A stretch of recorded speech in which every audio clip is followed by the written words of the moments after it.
different major pieces of the Titan submersible. एक हादसा एक अमेरिकी कोस्ट गार्ड के मुताबिक पनडुब्बी में भारी दबाव के बाद हुए धमाके की वजह से यह हादसा हुआ।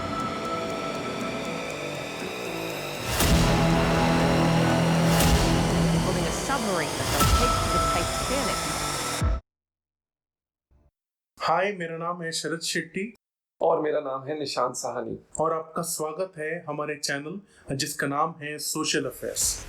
आप में से काफी सारे लोगों ने सुना या देखा होगा कि टाइटन सबमरीन के साथ क्या हुआ था, और हम आपको बताने वाले हैं कि एग्जैक्टली कब, क्या और कैसे हुआ था। ओशन गेट एक प्राइवेटली ओन्ड यूएस कंपनी है जो वॉशिंगटन में बेस्ड है। OceanGate mainly crew submersible service vessel, industry research और एक्सप्लोरेशन सर्विस प्रोवाइड करती है।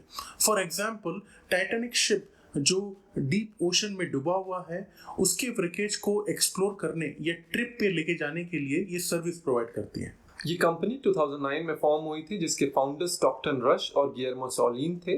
2017 से ओशन गेट ने हाई एंड टूर स्टार्ट किए ताकि अपने बिजनेस को प्रॉफिट में ला सकें। ओशन गेट के पास मेजरली 3 टाइप के सबमरीन्स थे, जिसमें से एक ये टाइटन था जो समुद्र की सबसे गहराई में जाने के लिए बना था। टाइटन के अंदर एक बार में 5 लोग फिट हो सकते थे, इंक्लूडिंग द हैंडलर और ड्राइवर। अब हम आप लोगों को बताने वाले हैं कि वो 5 लोग कौन थे जिनकी जिंदगी की आखिरी ट्रिप थी। पहले शख्स जिनका नाम है स्टॉकटन रश, जो खुद ओशन गेट कंपनी के फाउंडर और सीईओ भी थे। दूसरे शख्स का नाम है हैमिश हार्डिंग, जो कि एक ब्रिटिश बिजनेसमैन थे और एक एक्सप्लोरर भी थे, और उनके नाम एक Guinness book of world record भी है, जिसमें उन्होंने समुद्र के सबसे गहरे पार्ट को एक्सप्लोर करते हुए सबसे ज्यादा टाइम स्पेंड किया था। वो चेयरमैन रह चुके हैं एक्शन एविएशन के, जो दुबई बेस्ड एयर ऑपरेशंस की कंपनी है। ये स्पेस में भी ट्रैवल कर चुके हैं जेफ बेजोस के ब्लू ओरिजिन रॉकेट कंपनी के थ्रू। आप सभी को पता नहीं होगा, पर इनका इंडिया के साथ भी एक छोटा इतिहास जुड़ा है। अभी कुछ वक्त पहले जो चीताज इंडिया में लाए गए थे, उनके ट्रांसपोर्ट में भी इनका बहुत बड़ा योगदान था। तीसरे शख्स का नाम है पॉल हेनरी नार्जोले, जो कि एक फ्रेंच मैरीटाइम एक्सपर्ट थे। इनके बारे में एक इंटरेस्टिंग फैक्ट ये है कि ये 35 बार टाइटन के व्रेक पे जा चुके हैं। चौथे शख्स का नाम है शहजादा दाऊद, जो कि एक ब्रिटिश पाकिस्तानी बिजनेसमैन थे, और 5वें शख्स उन्हीं के बेटे सुलेमान दाऊद, जो सिर्फ 19 साल के थे। उनके रिश्तेदार के मुताबिक सुलेमान को जाने की इच्छा नहीं थी, बट वो अपने पापा को प्लीज और सपोर्ट करने के लिए उनके साथ गए थे। ओशन गेट अपने पैसेंजर्स को टाइटैनिक के व्रेकेज दिखाने के लिए अब पूरे 8 दिन का समय लेती है। ये ट्रिप शुरू होता है Saint John's, Newfoundland, Canada से। अपने मदरशिप पोलर प्रिंस से टाइटन सबमरीन पूरे 8 से 10 घंटे का समय लेती है टाइटैनिक के व्रेकेज को दिखाने के लिए। क्योंकि वेदर कंडीशंस खराब थी, इसलिए ये ट्रिप इस साल की सबसे पहली ट्रिप थी। संडे जून 18, 2023 सुबह 8 बजे टाइटन की जर्नी स्टार्ट होती है टाइटैनिक क्रैश साइट पे, और ठीक 9:45 पे ये खबर आती है कि टाइटन से कम्युनिकेशन लॉस्ट हो चुका है। यूएस कोस्ट गार्ड के मुताबिक ठीक दोपहर 3 बजे टाइटन की वापसी होनी थी, लेकिन नहीं हो पाती है। मंडे जून 19, 2023 यूएस और कनाडा के शिप्स और प्लेन्स भेजे जाते हैं टाइटन सबमरीन की तलाश में, और उसी दौरान ये भी स्टेटमेंट जारी किया जाता है कि अगर टाइटन सबमरीन इंटैक्ट है तो उसमें 70 to 96 आवर्स की ऑक्सीजन बाकी है। ट्यूसडे जून 20, 2023 फ्रांस की तरफ से स्टेटमेंट आता है कि वो अपने एक शिप को भेजेगी जिसका नाम है एटलांटे, ताकि वो टाइटन की तलाश में हेल्प कर सके।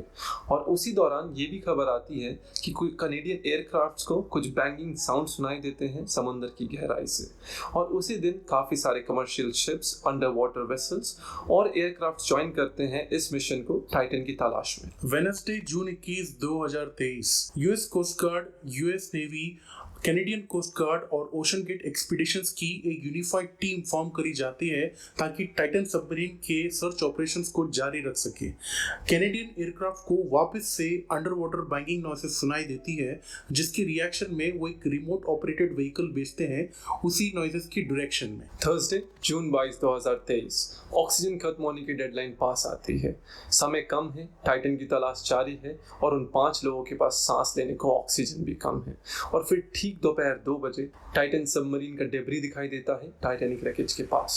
दोपहर 3 बजे यह अनाउंस होता है कि डेब्री को एनालाइज करते हुए ये मालूम पड़ा है कि कैटास्ट्रोफिक इम्प्लोजन हुआ है, और ये भी पता चलता है कि उन 5 लोगों में से कोई सर्वाइव नहीं कर पाया। और फाइनली ओशन गेट ये एक प्रेस रिलीज करती है जिसमें वो उन 5 लोगों को डेड डिक्लेयर कर देती है। एक्सप्लोजन में जैसे कि फोर्स बाहर की तरफ जाता है, वैसे ही कैटास्ट्रोफिक इम्प्लोजन में यही फोर्स अंदर की तरफ आता है, और ठीक टाइटन सबमरीन के साथ भी यही हुआ था। जैसे कि आपको पता होगा कि टाइटन सबमरीन जो डेप्थ में था वहां पर 35 हाथियों के बराबर का प्रेशर था उसके ऊपर, तो आप समझ सकते हैं कि टाइटन सबमरीन की कार्बन फाइबर हल बॉडी ने जवाब दे दिया, और पलक झपकते ही उन 5 लोगों की मौत हो गई और उन्हें रिएक्ट करने तक का समय नहीं मिला। टाइटन की लेंथ 22 फीट, हाइट 9 फीट और वेट 10,432 किलो था। टाइटन के अंदर powerful LED light, high and Sonar navigation और हाई एंड कैमरा इक्विपमेंट्स थे, और एक खिड़की थी जिसे व्यू पोर्ट कहा जाता था। साथ ही साथ इसके अंदर लाइफ सपोर्ट सिस्टम था जो 5 लोगों को 96 आवर्स तक का ऑक्सीजन दे सकता था।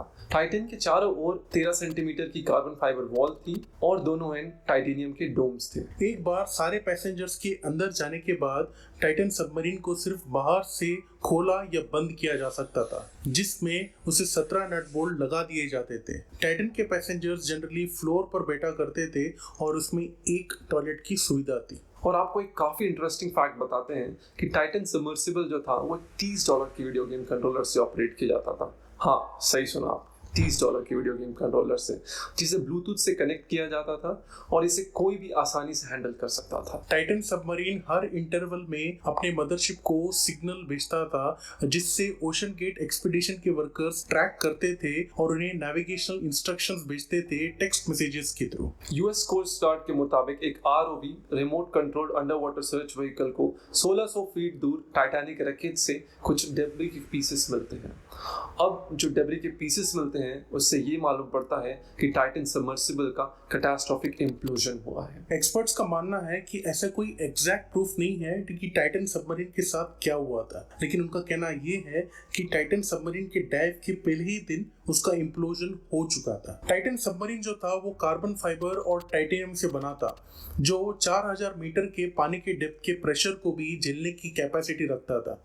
टाइटन सबमरीन को इस तरह से डिजाइन किया गया था कि वो क्रू मेंबर्स को पानी के प्रेशर से बचाया जा सके। समुंदर के 3800 मीटर्स नीचे टाइटैनिक रैकेज के पास अराउंड 400 एटमॉस्फेरिक प्रेशर रहता है, जो कि सिंपल वर्ड्स में बताएं तो 35 हाथियों के वेट के बराबर होता है।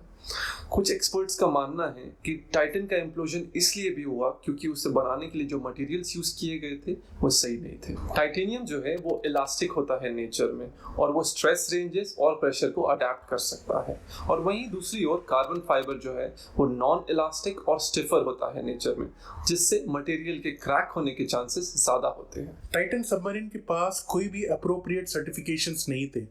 उन्होंने कोई भी रेप्यूटेबल मरीन ग्रुप के थ्रू लाइसेंसिंग सर्टिफिकेशंस भी नहीं कराए थे। ओशन गेट ने कॉस्ट कटिंग के चक्कर में काफी चीप मटेरियल्स यूज किए थे ताकि वो अपने ऑपरेशनल कॉस्ट बचा सके। इसके बावजूद उनकी टिकट के प्राइस ऑलमोस्ट 2 करोड़ रुपए के थे। Sub had no backup.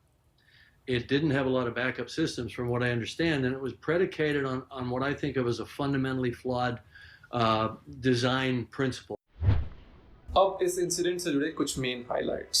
Titan submersible का डेब्री टाइटैनिक रैकेज से 1600 फीट दूर पाया गया। ओशन गेट के पास कोई भी सेफ्टी सर्टिफिकेशंस नहीं थे। एक वियर्ड कोइंसिडेंस ये भी है कि स्टॉकटन रश की वाइफ वेंडी रश इसाडोर और ईसा स्ट्रॉस की ग्रेट ग्रैंड डॉटर भी है, जिनकी टाइटैनिक के हादसे में मौत हुई थी। इम्प्लोजन के बाद टाइटन की बॉडी के कार्बन फाइबर पार्ट्स ना मिलते हुए सिर्फ टाइटेनियम के बॉडी पार्ट्स मिले। जाने माने यूट्यूबर मिस्टर बीस्ट को भी ओशन गेट ने इनवाइट किया था, बट उन्होंने खतरा पहचानते हुए लास्ट टाइम पे मना कर दिया। टाइटन सबमरीन के टिकट की कॉस्ट ऑलमोस्ट 2 करोड़ रुपए की थी। टाइटन को एक $30 के वीडियो गेम कंट्रोलर के थ्रू ऑपरेट किया जाता था, जो ब्लूटूथ से भी कनेक्ट किया जा सकता था। शहजादा दाऊद के बेटे सुलेमान दाऊद ओशन के डेप्थ में जाकर रूबिक्स क्यूब सॉल्व करने का Guinness book of world record बनाना चाहते थे। अगर आपको वीडियो पसंद आया हो तो लाइक कीजिए, कमेंट कीजिए और जितना हो सके उतना शेयर कीजिए, और ऐसे ही आने वाले इंटरेस्टिंग वीडियोस देखते रहने के लिए हमें सब्सक्राइब कीजिए और बेल आइकन दबाइए।